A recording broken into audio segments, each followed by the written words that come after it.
मला ना सदा आजारी पण येतो.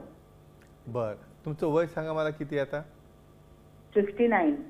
बर, बरं सध्या मला महत्त्वाचं सांगा की आजारी पण म्हणजे काही थकवा येणं म्हणा किंवा सध्या तुमची जी मासिक पाळी आहे ती चालू आहे का बंद आहे?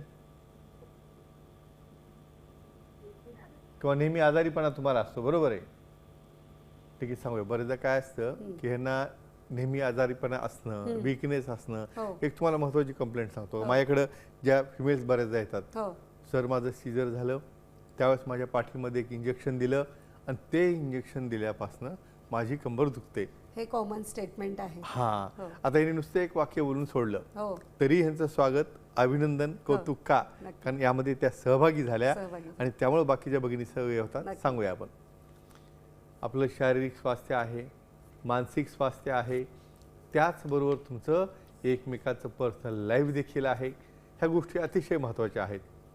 बऱ्याचदा मित्रांनो काय होतं, एक असा भ्रम आपल्या डोक्यात बसलेला आहे की बाबा स्त्रीची एकदा पाळी गेली म्हणजे त्यांची क्रियाशीलता संपली, असं अजिबात नसतं. जसं तुम्हाला मेंटेनन्स लागतं, बसं बाकी तुमचे सगळे ऑर्गन फिट ठेवायला लागतात.